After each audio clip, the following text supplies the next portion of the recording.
En la cadena SER, Hoy por Hoy, con Ángeles Barceló. La estación de los amores viene y va, y los deseos no envejecen a pesar de la edad. Si pienso en cómo he malgastado yo mi tiempo, que no volverá, no regresará más. 19 minutos de la mañana, 9 y 9 en Canarias. Habitualmente hasta ahora escuchamos la sintonía de Hoy por Hoy, que nos coloca ya en este tramo de programa, en este tramo de radio. Pero esta mañana la banda sonora no puede ser más que su voz. Es Franco Battiato. Lo hemos comentado antes, ha muerto a los 76 años en su casa de Sicilia. Nuño Domínguez, ¿qué tal? ¿Cómo estás? Hola, buenos días. Nacho Carretero, ¿qué tal? ¿Cómo estás? Buenos días. Uno confinado como Nacho y el otro aquí a mi lado como Nuño. Nuño, ¿te gustaba Battiato? Me encantaba Battiato. Antes he estado mirando y resulta que le vi en España el año 2017, que fue cuando se retiró. Sí, fue en Cartagena, en un ¿Fuiste festival, a un concierto? A un concierto de Battiato, que resultó ser de los últimos que ¿Tanto te gusta como para ir a un concierto incluso? Pues bueno, yo, claro, lo conocía de niño, era un poco la música de gasolinera de mi época, pero después con el tiempo sí que lo he escuchado más y bueno, me parece un artista impresionante, esas letras que tiene, ¿no? ¿Y a ti, Nacho? Sí, me gustaba mucho. Y además tenía ahí algo mítico y místico este hombre. Justo hoy estaba leyendo una columna del corresponsal, bueno, un artículo del corresponsal del País, Dani Verdú, en Italia, que escribió lo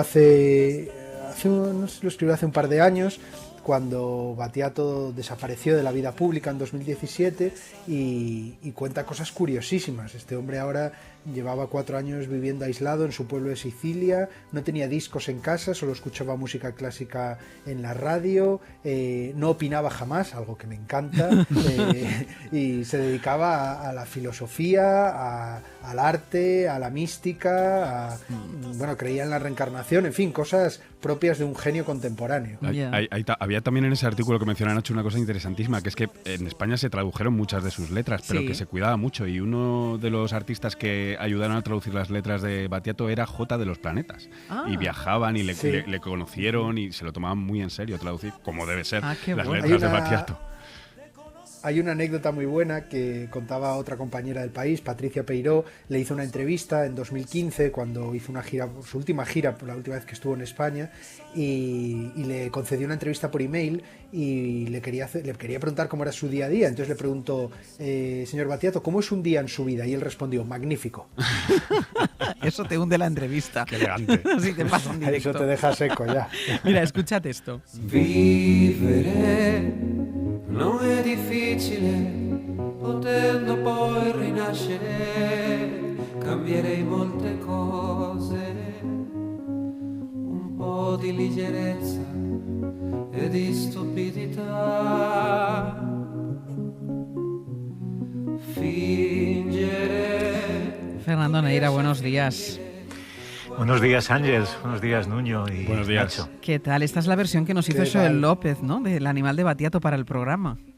Sí, versión exclusiva para el Hoy por Hoy. Nos la grabó en julio del año pasado, coincidiendo con el final de la temporada. Y además anunció Joel López que esta versión del Animale, que no aparece en ningún formato, que no se puede encontrar, que no está en ningún disco, porque nos la hizo específicamente para Hoy por Hoy, fue la canción suya que más habían escuchado sus seguidores. Eso dijo en un Twitter al final del año 2020. ¿A ti te gustaba mucho Battiato? Me gustaba muchísimo. Vamos, me gustaba y me va a seguir gustando, evidentemente. Fíjate que me acordaba este fin de semana por ahí danzando, perdidos de la mano de Dios, con un grupo de amigos en una furgonetilla. Había alguien que estaba en el asiento de copiloto con el Spotify en la mano, y en un momento dado, en ese momento pletórico de felicidad, de solete, de desconexión con el mundo exterior, me salió del alma decir, pon algo de Battiato. Sí, cierto. Y creo que tus amigos aplaudieron la iniciativa. Aplaudieron la iniciativa, efectivamente. Neira, ¿qué significó para la música, más allá de nuestros gustos personales? Yo creo que muchas cosas, porque fíjate, Battiato es un hombre que ha conseguido difuminar la línea entre la alta cultura y la cultura popular. Yo no me imagino a nadie que consiga que grandes masas, grandes pabellones y estadios se pongan a corear letras como, si os acordáis, yo quiero verte danzar como los cíngaros del desierto, Sí. con candelabros encima, o como los parisinos en días de fiesta. Esto es sublime. Esto es sublime. Y eso consiguió que una letra y que un mensaje de este calado, de esta dimensión, se convirtiera en escenario de listas de grandes éxitos. O aquella frase de Bandera Blanca que decía: yo prefiero la ensalada a Beethoven, a Sinatra y a Vivaldi. No hay quien mejore eso a día de hoy. A mí siempre me ha dado la sensación, Neira, que es difícil ponerle una etiqueta o clasificarlo con un tipo de música, ¿no?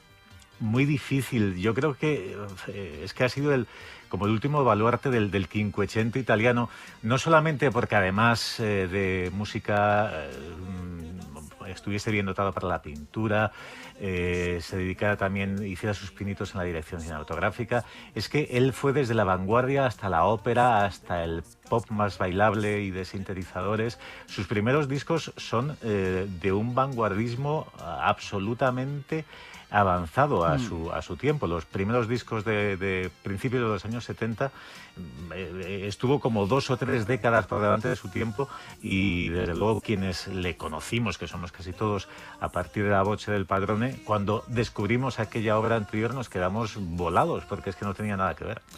Neira, muchísimas gracias. Un beso. En otro viaje pondremos más Battiato. Yo creo que será cuestión de hacerlo, sí. Un beso. Un abrazo. Hasta Cuidaos luego. mucho, abrazo. Vamos a hacer una pausa en unos minutos con nuestro Comando N. Vamos a hablar sobre las razones que llevan a muchas personas a abandonarse a la radicalización de la violencia, y es un análisis por el que nos va a guiar Ángel Gómez, que es catedrático de Psicología Social de la Universidad a Distancia de la UNED, cuyas teorías y herramientas están siendo utilizadas desde hace años por antropólogos y por psicólogos de medio mundo. En unos minutos se lo vamos a presentar. Mi pobre patria. En la cadena SER, Hoy por Hoy, con Àngels Barceló. Sé que mis rimas a veces causan disgusto. Cuando mis neuronas corren hasta yo mismo me asusto. Mis respuestas pueden ser tan agresivas que hasta las letras me huyen porque tienen miedo de que las escriba. No tengo rifles para matarte, solo basta con la pista. Convierto letras en ideas como un ilusionista. En una línea te mato, te fracturo, te lesiono, y en la siguiente te resucito cuando te menciono. Eso es parte de mi arte, que todo el mundo sepa. 10 y 22 minutos de la mañana, 9:22 en Canarias. Seguimos junto a Nacho Carretero y Nuño Domínguez, nuestro Comando N, repasando la realidad de las cosas que nos importan y situaciones como la que nos va a ocupar durante los próximos minutos. Tratar de entender las razones por las que muchas personas se abandonan a la radicalización de la violencia, y nos preguntamos, ¿qué les lleva a ello? ¿Somos conscientes de ese proceso de radicalización de gente con la que convivimos habitualmente? ¿Qué margen hay para revertir ese proceso? Hablamos de radicalización de la violencia, un fenómeno con el que tratamos constantemente, ya sea para referirnos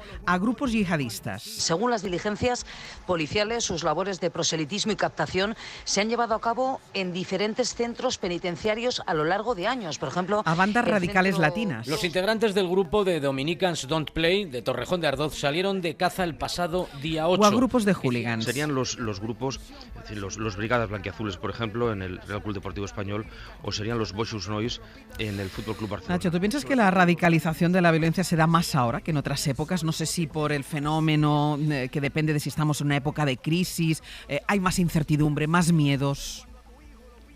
Bueno, pues la verdad es que no lo sé si ahora hay más que antes. Me da la sensación, pero es una sensación de que no, de que en realidad la radicalización es la búsqueda de un lugar, sobre todo de una respuesta a una pregunta muy esencial para todos y que en algún momento de la vida todos nos hacemos, y que es quién soy, y que cuando hay respuesta pues todo está bien, pero que cuando no hay respuesta a la pregunta quién soy, a qué pertenezco, de qué estoy hecho, pues entonces es cuando potencialmente aparecen los peligros. El tema de la radicalización, la verdad es que es un tema que me interesa y que me ha tocado también de cerca por trabajar en algún proyecto, sobre todo este año, en un proyecto que tiene que ver con la radicalización yihadista, y siempre me lleva, después de horas y horas de conversación con expertos, como también con la persona con la que vamos a hablar, pues siempre me lleva a las mismas conclusiones, que es una cuestión de identidad y de pertenencia, y que cuando uno no se siente identificado o parte de algo reconocible,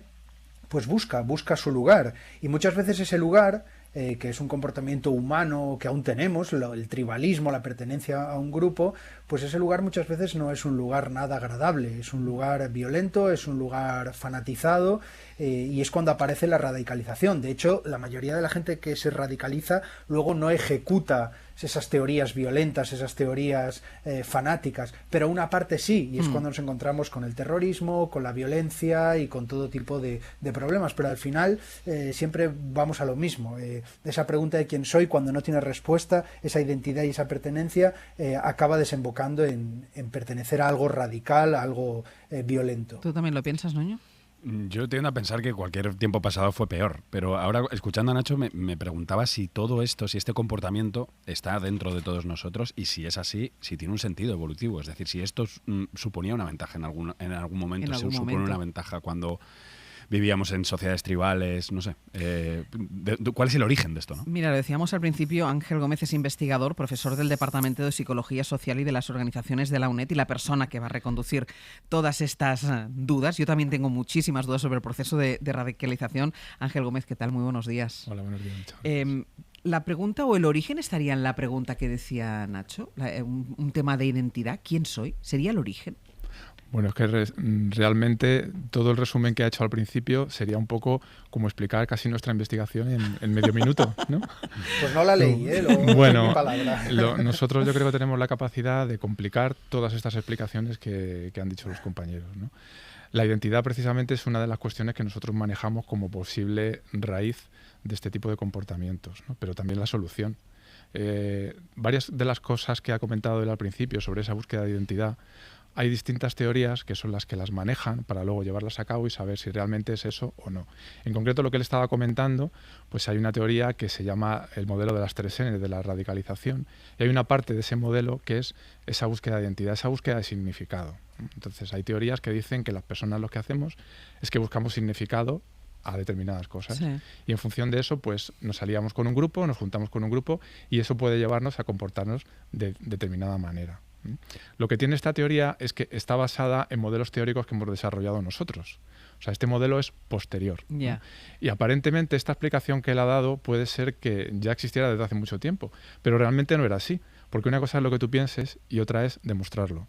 Nosotros lo que hicimos fue hace ya más de una década que había una teoría relacionada con la identidad, que supongo que entraremos después en ello, que se llama la fusión de la identidad, que es una de las posibles raíces de ese tipo de comportamiento, que puede ser violento o puede que no. ¿Qué es eso de la fusión de la identidad? La fusión de la identidad es algo diferente a la identificación con el grupo, que es una teoría clásica en la psicología social, que es un proceso por el cual las personas consideran que otra persona o otros miembros del grupo y ellos mismos son una sola cosa. Y esto se puede dar pues con un grupo, con un valor, con otra persona, porque nosotros hemos hecho investigaciones no solamente con grupos, sino también, por ejemplo, con parejas de hermanos, sí, comparando gemelos monocigóticos y dicigóticos con hermanos que no tienen esas características, ¿no? Para ver que cuando tú tienes esa sensación de unión visceral con esa persona o ese grupo, estás dispuesto a hacer lo que sea por esa persona o por ese grupo. Pero claro, aquí estaréis Ángel, pensando... Yo quería... Sí, perdona. Perdona, Nuño, que... Nacho, ves luego le pregunto. Nacho. Es que al estar lejos nos falla la coordinación.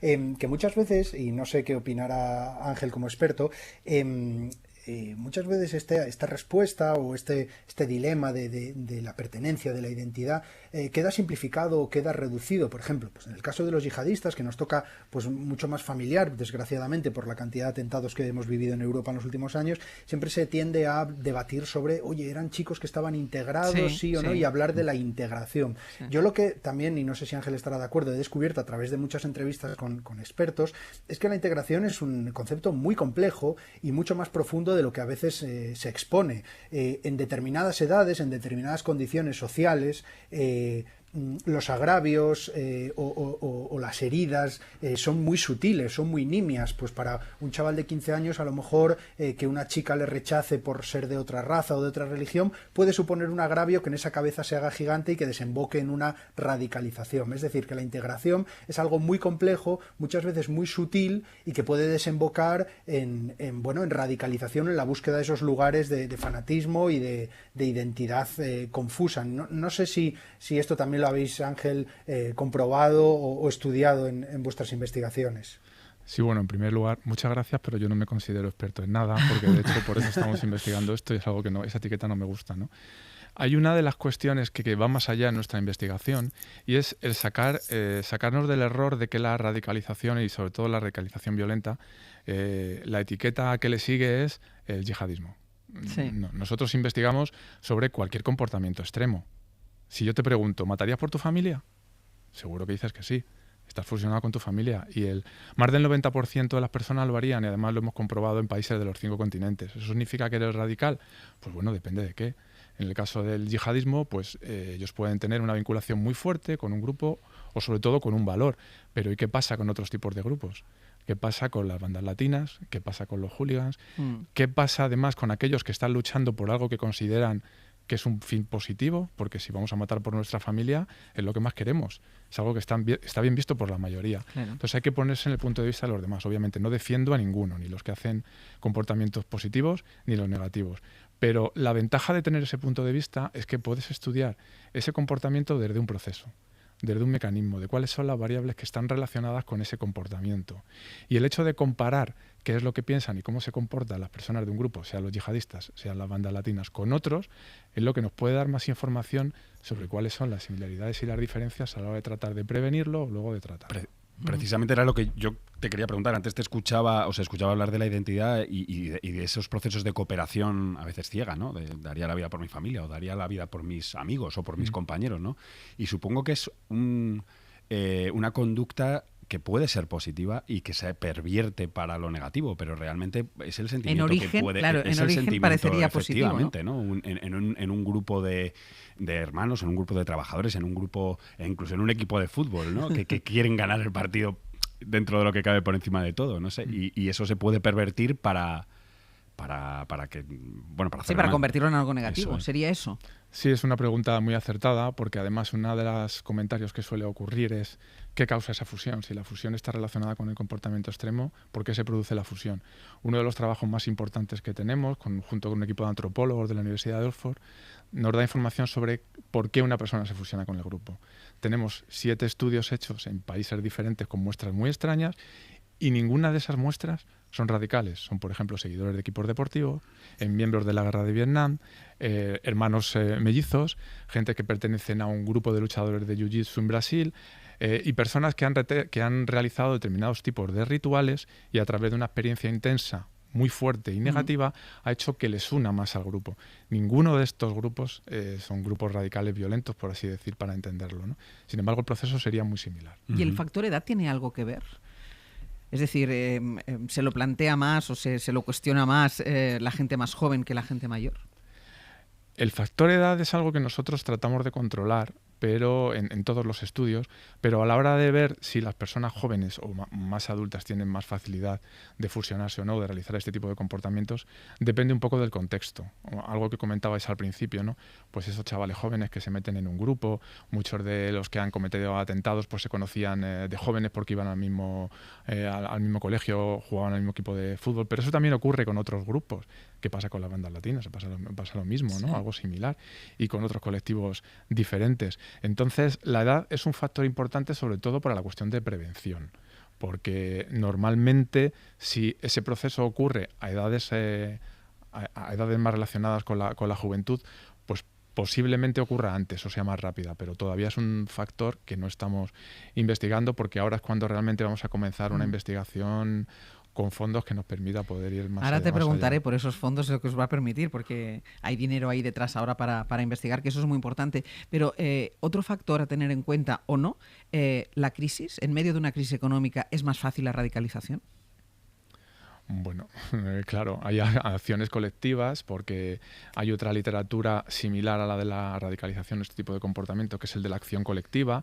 Si ya vamos a cuestiones políticas, no me voy a entrar en los posibles conflictos que pueda haber aquí en nuestro país, pero obviamente esa sensación de tener una percepción de que hay algo negativo que me está haciendo daño a mí y a otras personas como yo, que todos estamos dañados por la misma amenaza, hace que nos podamos unir, y además el factor de la amenaza es uno de los ingredientes que hace que la fusión de identidad tenga un efecto más fuerte, ¿no?, sobre los comportamientos. ¿Y los populismos encuentran ahí un buen caldo de cultivo?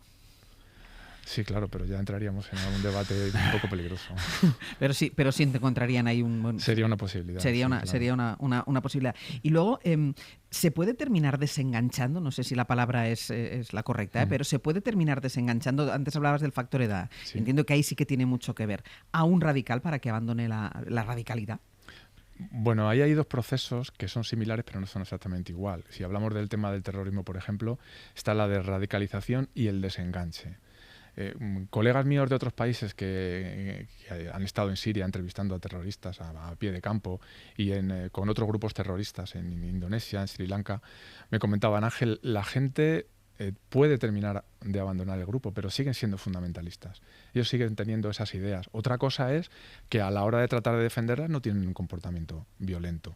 Una de las fuentes, por ejemplo, fundamentales a la hora de investigar la radicalización son los exterroristas o los miembros que estuvieron en su momento en grupos que eran radicales y que incluso realizaron atentados, ¿no? ¿Por qué os ayuda? ¿Por qué os ayuda eso? Porque normalmente si tú intentas realizar una investigación con alguien que se puede estar radicalizando, lo primero, a lo mejor no es consciente de que está ocurriendo, y en el caso de que sea consciente no te lo va a explicar o no te lo va a decir. Y si es alguien que ya es radical, o sea, nosotros hemos preguntado a seguidores de determinados equipos de fútbol de este país y de otros muy radicales, y obviamente hay determinadas cuestiones que no te dicen. Sin embargo, alguien que ya pasó por ello y ahora está en otro mundo, en otro campo, que normalmente muchos de ellos se dedican precisamente pues a dar charlas, a tratar de ayudar. Este tipo de personas sí que te aportan información. Y lo interesante es que te dan información sobre el proceso de radicalización, del tiempo en el cual estuvieron radicalizados y sobre el de desradicalización. Entonces estás trabajando todos esos pasos, que además son diferentes dependiendo del grupo, porque una de las cosas que hay que tener en cuenta es que no es lo mismo un yihadista en España que uno en Bélgica, claro, que uno en Indonesia, igual que no es lo mismo alguien de ETA que alguien de IRA, aunque mucha gente piensa que es un mismo tipo de... Es lo que yo precisamente le quería preguntar, si hay un hilo que une a un yihadista con un etarra, con un hooligan y con un, no sé, con un veterano de latina, Vietnam. Sí, exacto. Pues hay el mismo hilo que, me vais a disculpar, os voy a tutear, que os puede unir a vosotros con vuestra familia. Esa relación tan fuerte que hace que estaréis dispuestos a dar vuestra vida por claro, ello, ¿no? Lo que pasa es que para cada persona hay determinados grupos o personas o ciertas convicciones que son tan relevantes que están dispuestas a hacer eso, ¿no? Es por eso que nosotros abandonamos la idea o no trabajamos desde la psicología de la personalidad, porque entonces si nosotros partimos de que eso realmente es un rasgo de la personalidad, es absurdo el plantearse la prevención o luego el tratar de solucionarlo, ¿no? Obviamente sí que es cierto que hay factores en algunos casos que pueden estar relacionados con eso, ¿no? Pero a nivel internacional hay estudios que muestran que el porcentaje de personas que están en prisión y que tienen algún problema clínico es igual independientemente del delito que hayan cometido. Ese empujón que supone... Dime. Nacho, Perdón. Didi. No, quería preguntarle a Ángel si en su opinión el sentimiento de pertenencia, la necesidad de identificarte en un grupo, en una tribu, es lo tribal que nos queda, ¿no? El nacionalismo, la identificación con cualquier tipo de colectivo, bandera, símbolo o rasgo, si cree que es un rasgo muy fuerte en el ser humano y que no se le da la suficiente importancia, porque mucha gente no dice, no, es que a mí me da igual eso, yo no soy del mundo, yo no me identifico con nada, pero si en el fondo ese sentimiento es muy poderoso todavía en el ser humano y si no somos conscientes de la influencia tan grande sobre muchos aspectos que tiene. Bueno, la cuestión de los rituales y los símbolos, que son los dos aspectos que han manejado aquí, son fundamentales. De hecho, cuando nosotros empezamos a arrancar realmente nuestra investigación, a tratar de aplicarla al campo y a hacerlo, es cuando empezamos a trabajar con antropólogos. Por un lado, con Harvey Whitehouse, que es probablemente uno de los mayores especialistas en el estudio de los rituales, y el segundo es Scott Atran, uno de los antropólogos también más importantes, que es el Indiana Jones del campo, como dicen los colaboradores nuestros, ¿no? Que es personas que alguien que ha hablado con terroristas, con combatientes, y fueron ellos precisamente los que contactaron con nuestro equipo y empezaron a utilizar nuestras medidas y los que nos dieron más luz, y es donde hemos podido demostrar empíricamente la relevancia de esos rituales y de los iconos y todo esto. Pues Ángel Gómez, muchísimas gracias y muchísima suerte en lo que queda todavía para el proyecto. Muchísimas gracias. Muchas gracias, un placer. Hasta luego.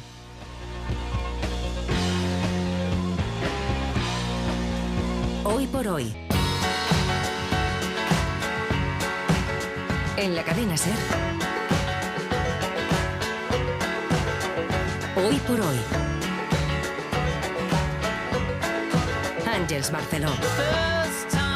No hay nada más universal que la ciencia, ni siquiera la filosofía. Es una frase de Mario Bunge, uno de los grandes intelectuales de los siglos XX y XXI. La ciencia en la que hemos estado confiando todo este año largo y la ciencia que nos ha hecho avanzar desde la antigüedad y que nos va desvelando poco a poco quiénes somos. Así que cada martes a estas horas con Nuño Domínguez y con Nacho Carretero lo corroboramos. La ciencia es el motor que nos hace seguir, que permite que evolucionemos. Y entre los retos científicos de este siglo XXI está el de conocer qué hay en nuestro cerebro.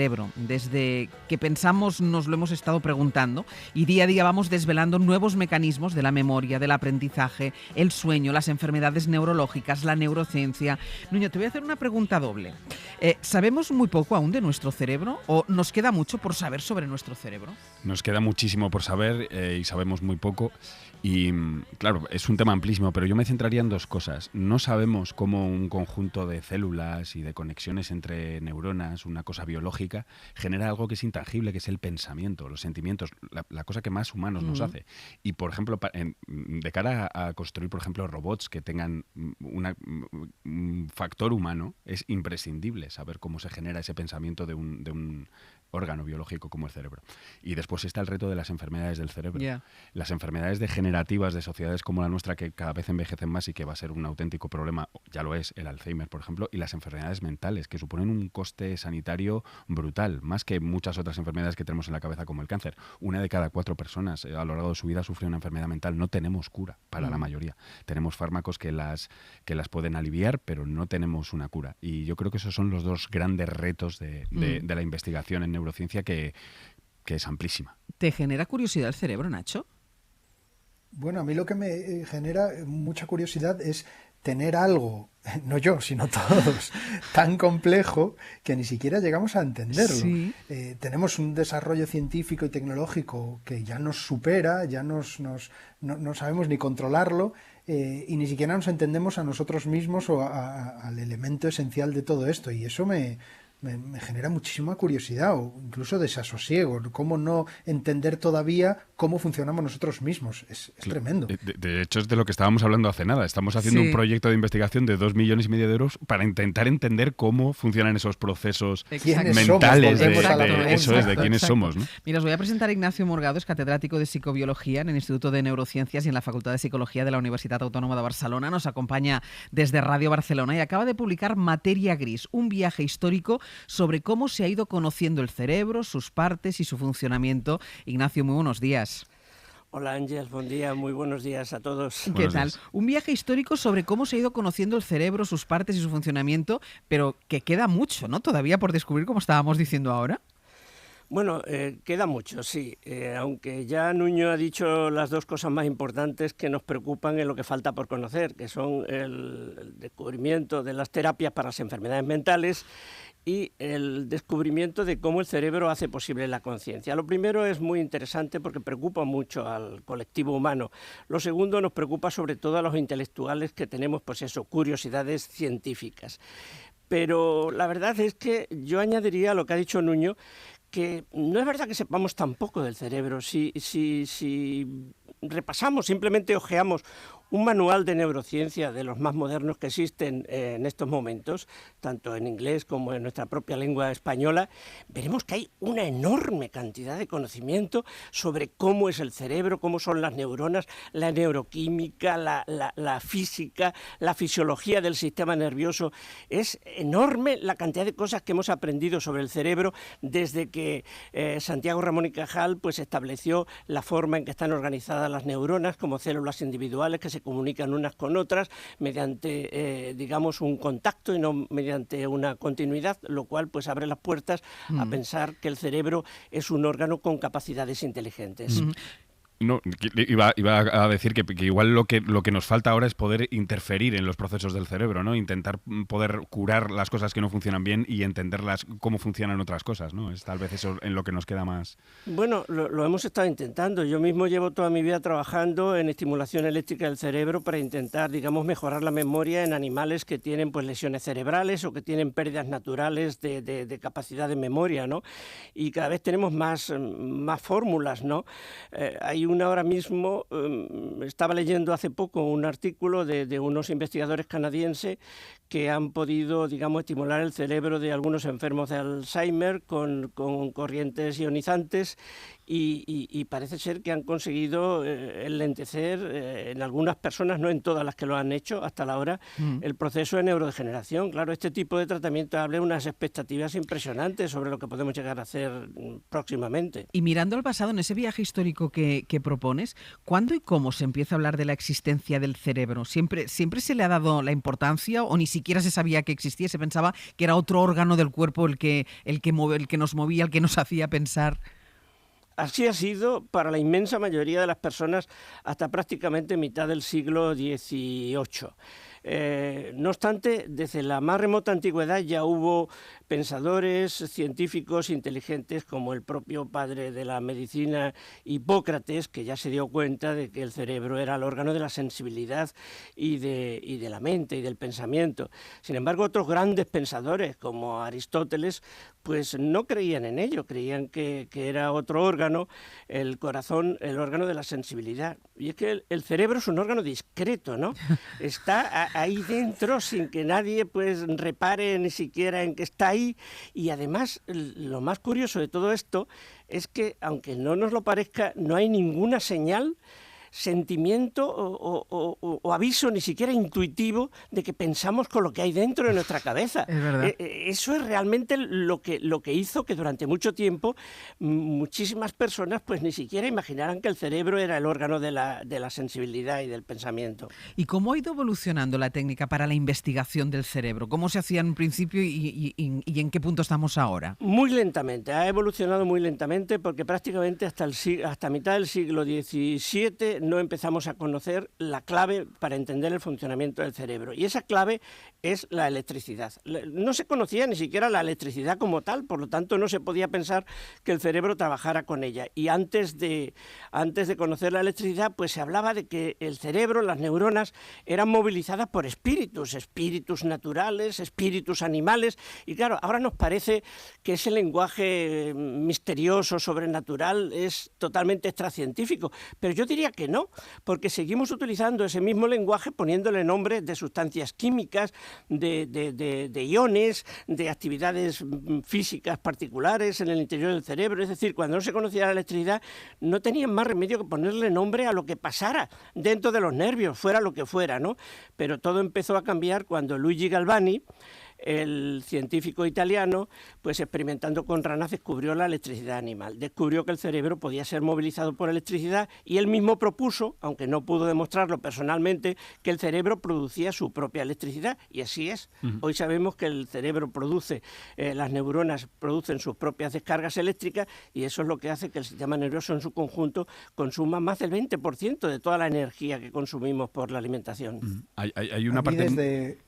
Perdón, Nuño, Dale, digo, desde venga, la Nacho. trinchera de la ignorancia, como es que es la trinchera que me toca en esta sección, quería hacer una pregunta, y que es, no sé si es más un tópico, un cliché muy manido, que es que utilizamos muy poco porcentaje de la capacidad cerebral que tenemos y que en realidad cuando logremos utilizar la capacidad total tendremos muchas más posibilidades mentales. No sé si eso es un mito y es una cosa más de las películas o hay algo de realidad. Es un mito, no es verdad. Si hacemos una prueba de resonancia magnética funcional o incluso de electroencefalografía, que es una técnica que se está rehabilitando actualmente porque es muy poderosa, vemos que en cualquier persona todo el cerebro está continuamente trabajando, unas partes más que otras, pero las neuronas no se paran nunca, ni siquiera cuando dormimos, ¿no? O sea que eso de que es el 10% del cerebro el que está funcionando, pues no tiene, digamos, un contraste experimental. Lo que sí es cierto, pues es que aprendemos a razonar y a utilizar nuestro cerebro de forma diferente cuando nos culturizamos. Ahora se habla mucho de inteligencia emocional. ¿Eso es algo nuevo? No. Eso es tan antiguo como la humanidad misma. El emperador Marco Aurelio ya nos hablaba de que inteligencia emocional es la capacidad de utilizar la razón para modular y modificar nuestros sentimientos. Eso es saber hacer funcionar el cerebro de una forma determinada. Y eso es lo que muchas veces no sabemos hacer bien. No es que no utilicemos todo el cerebro, es que lo que utilizamos o cómo lo utilizamos no está bien utilizado. Yo te iba a preguntar otra cosa, pero ahora se me ha ocurrido, ¿hasta qué punto podemos controlar nuestro cerebro? Es decir, ¿hasta qué punto podemos los humanos ser los dueños de nuestros sentimientos y de nuestros impulsos y de nuestros pensamientos, tanto racionales como inconscientes? Casi, ¿no? ¿Qué piensas tú si Nuño, podemos llegar a un nivel mayor de control? Nuño, me sorprende que tú me hagas esta pregunta. Es más de Nacho, esta pregunta sería más de Nacho. Es de Nacho, perdón. Bueno, pues sí. No, sí. La pregunta la he hecho yo, pero que debería haber. Es que yo a Nuño lo sigo, además ha hecho una introducción excelente porque ya prácticamente casi todo lo que yo tenía que decir lo ha dicho él. Pues entonces es mía la pregunta. Su intervención, ¿no? Pero me sorprende porque, claro, es que continuamente estamos pensando que nosotros somos algo diferente a nuestro cerebro. Estamos continuamente separándonos a nosotros mismos de nuestro cerebro, ¿no? Y el gran problema que se plantea cuando decimos nos engaña el cerebro o puedo yo controlar mi cerebro, ¿quién soy yo si no soy mi cerebro? A ver, que me lo explique alguien. Claro, en un ambiente, digamos, doméstico, popular, pues acepto ese lenguaje perfectamente, es la forma de entendernos, pero en un ambiente científico tenemos que tener en cuenta que nosotros, cada uno de nosotros, somos básicamente nuestro cerebro y la mente que ese cerebro crea. Y en cualquier caso el cerebro o se entiende o no se entiende a sí mismo, o se engaña o no se engaña a sí mismo. Pero de verdad lo que me preocupa es que a veces estemos pensando que hay algo diferente a nuestro cerebro. Si alguien piensa que hay algo sobrenatural, es absolutamente respetable. Eso es otra cosa. Eso es otra cosa, evidentemente. Es otra cosa, sí. Pero si estamos hablando de ciencia, tenemos que asumir que nosotros no somos piel, músculos, huesos, que es lo que queda si separamos el cerebro de nuestro cuerpo. El cerebro, desde que empezamos a descubrirlo, es el órgano de nuestros pensamientos, de nuestro razonamiento, en primer lugar, antes que nada, de la capacidad de conocernos a nosotros mismos, de saber que existimos, que estamos ahí y que hay otras muchas personas y otras muchas cosas que pasan en este mundo. Ignacio Morgado, muy interesante, muchísimas gracias por habernos acompañado. Pues muchísimas gracias a vosotros, Ángel, que siempre que escribo algo me llamáis y estoy encantada de estar con vosotros. Pues gracias. Nosotros también, de que nos atienda. Un beso. Un beso. Hasta luego. Nuño, a ver si aprendes a hacer preguntas. Ya, fíjate, por una que he hecho. Nacho, te ha usurpado el puesto. Vuelve ya la semana que viene. Menos mal que yo creo que le dije ahí que no, oye, que no, que es mía. Que le conseguimos engañar, Nuño. Nacho, sí, yo creo que sí. Nuño, hasta la semana que viene. Un abrazo, Ponte Nacho, bueno. cuídate. Adiós. Gracias.